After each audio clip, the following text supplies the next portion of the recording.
ഗോവിന്ദമാഷ് ഒരു കാര്യം പ്രത്യേകം ശ്രദ്ധിക്കുക. മാധ്യമപ്രവർത്തകൻ അഭിലാഷ് എടുത്ത് ചോദിച്ചു, അല്ല ഇങ്ങനെയൊക്കെ പറഞ്ഞാൽ ഇത് വിവാദമാവില്ലെന്നും.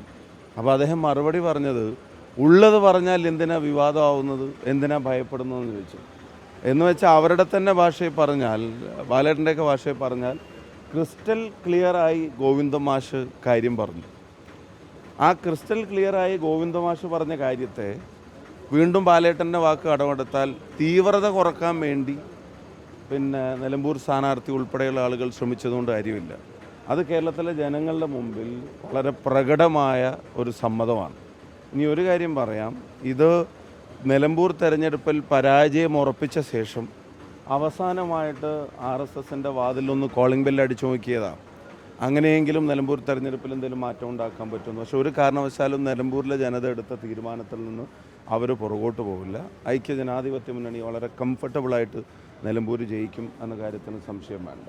അപ്പോൾ അവിടുത്തെ സ്ഥാനാർത്ഥി ഉൾപ്പെടെ ആവർത്തിച്ച് ഞാൻ പറയുന്നു, ഒരു സംശയങ്ങൾക്കും ഇടയില്ലാത്ത വിധം ആങ്കർ ആവർത്തിച്ച് ചോദിച്ചപ്പോഴും വളരെ ക്ലാരിറ്റി വരുത്തിക്കൊണ്ടാണ് പറയുന്നത് മുമ്പ് കൂടിയിട്ടുണ്ട് എന്നുള്ളത്. ഒരു സംശയം ഇടയില്ലാത്ത വിധമാണ് പറയുന്നത്. അപ്പോൾ അത് സ്ഥാനാർത്ഥി വന്നിട്ട് അത് ഉപതെരഞ്ഞെടുപ്പുമായിട്ട് ബന്ധപ്പെട്ട് ഒരു സാഹചര്യത്തിൽ അത് ജനതാ പാർട്ടിയാണ്, അങ്ങനെയാണ് ഇങ്ങനെയാണ് എന്നൊക്കെ പറഞ്ഞ് ജനസംഘമായിരുന്നു എന്നൊക്കെ പറഞ്ഞ് അത് ഉരുണ്ട് കളിക്കാൻ ശ്രമിക്കുന്നത് അത് വളരെ പ്രകടനം. കേരളത്തിലെ എല്ലാവരും കണ്ടിട്ടുള്ളൊരു വീഡിയോ, ഒരു സംശയങ്ങൾക്കിടയില്ലാത്തും പറഞ്ഞിട്ടുള്ളൊരു വീഡിയോ.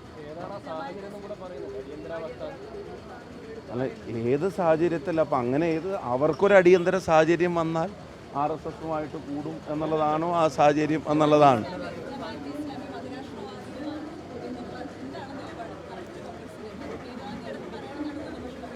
അല്ല, ഗോവിന്ദമാഷിൻ്റെ നിലപാട് എന്തായിരുന്നു?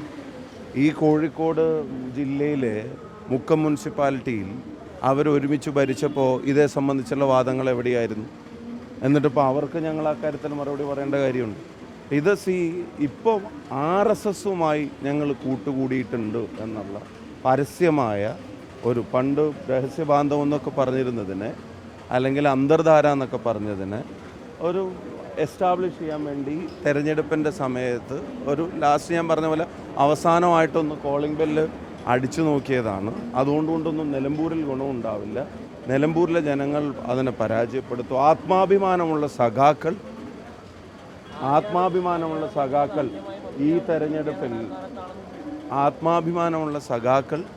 ഈ തെരഞ്ഞെടുപ്പിൽ തീർച്ചയായിട്ടും ഇതിനെതിരെ കൂടെ പ്രതികരിക്കുമെന്നാണ് ഞങ്ങൾ വിശ്വസിക്കുന്നത്.